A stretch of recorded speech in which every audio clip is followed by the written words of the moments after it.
बता दें, दिल्ली मेट्रो की जो एयरपोर्ट लाइन है वो सेक्टर 21 द्वारका सेक्टर 25 से जो है उसका नया एक्सटेंशन हुआ है, तो उसका भी उद्घाटन प्रधानमंत्री ने आज किया है और इसीलिए वो इस मेट्रो की सवारी भी करते हुए आपको दिखाई दिए थे।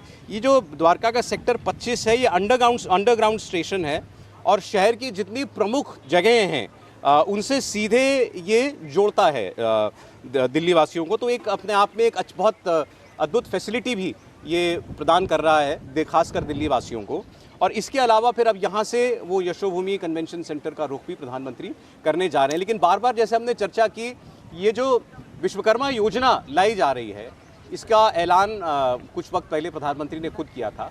अब इस योजना को कई लोग राजनीतिक चश्मे से भी देख रहे हैं। अभी आपको देवेंद्र ने बताया, शहजाद ने भी बताया कि क्या क्या खासियतें इस योजना की हैं। मैं अजय जी से पूछना चाहूँगा, अजय जी, आज इस योजना के लोकार्पण के साथ ही बहुत से लोग इसको चुनाव से जोड़कर भी देख रहे हैं, ओबीसी वोट बैंक से जोड़कर भी देख रहे हैं, लेकिन सीधे सीधे बात तो की जा रही है कि भाई ये उन लोगों के हाथ में कुछ पैसा देने की बात है जिनके पास हुनर है, उनको ज़रूरत है थोड़े प्रोत्साहन की।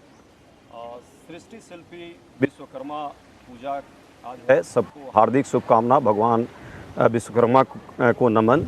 प्रधानमंत्री जी का भी जन्मदिन है, उनको भी शुभकामनाएं। जहां तक पूरे देश की बात है और जिस तरह से कारीगरों की बात की जा रही है, अच्छी बात है। हम तो चाहते हैं, 9 साल से सरकार कुछ नहीं कर पाई कारीगरों के लिए। चुनाव का वक्त आया, कम से कम चुनाव के वक्त कारीगरों की याद आ रही है। हर समाज को लेकर के जो बात करने की बात आज है, इसमें सियासत का बू नहीं आता तो ज़्यादा अच्छा होता, जाति धर्म की बात नहीं होती तो ज़्यादा अच्छा होता।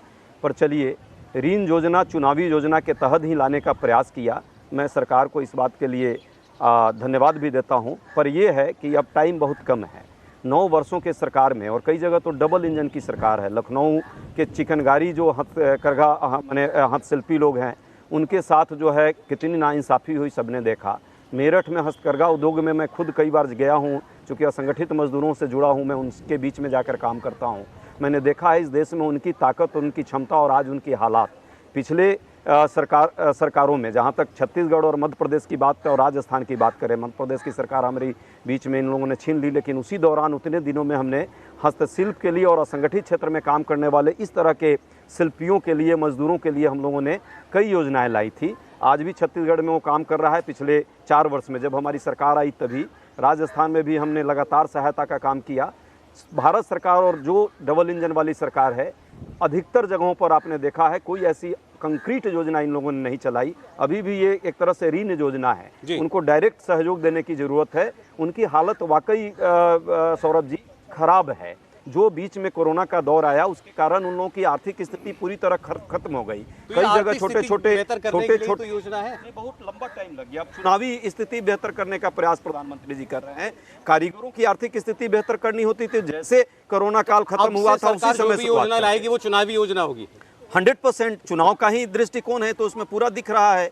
जिस तरह से उनको जाति धर्म में बांट करके और बात करने का प्रयास अभी हमारे साथी प्रवक्ता ने की और प्रधानमंत्री जी भी लगातार कर रहे हैं। अरे भाई, हस्तशिल्पी, शिल्पकार, समाज के जो वो स्वरूप बदलने वाले शिल्पकार होते हैं, उनकी कोई जाति और उनका कोई धर्म नहीं होता। वो निर्माण करने वाले लोग हैं, और निर्माण करने वाले को आप जाति और धर्म में बांटने का मतलब क्या है? इसका मतलब आप चाहते हैं कि उनका जो है कहीं ना कहीं राजनीतिक एक्सप्लॉयटेशन, शोषण करे, राजनीति के लिए नहीं। की मांग आप पूरे देश में कर रहे हैं, फिर कह रहे हैं 9 वर्षों में लाई जा रही है जाति के आधार पर। सौरभ जी, अच्छी बात है कि इनको तो शिल्प और कारीगरों में जाति दिख रही है, परंतु ये वही लोग हैं ना जो आतंकवाद को एक धर्म से जोड़ देते हैं। अभी तो उन्होंने ठेका लेकर रखा है हिंदू टेरर का। हिंदू टेरर से लेकर हिंदू कैसे एक धर्म जो है वो मेनेस है पूरी दुनिया के लिए, यही लोग कहने वाले लोग हैं। तो मुझे लगता है कि जाति धर्म से कौन जोड़ता है वो सबने देखा है। आज सवाल सिर्फ इतना है कि आज यदि ध्वज को फहराया गया तो उसमें भी खड़गे जी नहीं पहुंच पाए किसी कारण। अब वो बता रहे हैं कि वो बिजी थे, आपने इनविटेशन लेट भेजा। वो तो सेक्रेटेरिएट से इनविटेशन जाता है, पर ये किसी को भी पता होगा कि 18 तारीख को यदि स्पेशल सेशन शुरू होना है तो 17 तारीख को ही आसपास, उसी के आसपास होगा ध्वजारोहण। तो मुझे लगता है कि उनकी प्राथमिकता क्या, और 15 अगस्त के कार्यक्रम में क्यों नहीं शामिल हो पाए? उस समय पर भी इन्विटेशन लेट था, या उनकी प्राथमिकता कुछ और थी? उससे पहले हर घर तिरंगा का कार्यक्रम था, उसमें भी वो नहीं पहुंच पाए, उसमें भी शायद वो और कोई कार्यक्रम रहा होगा।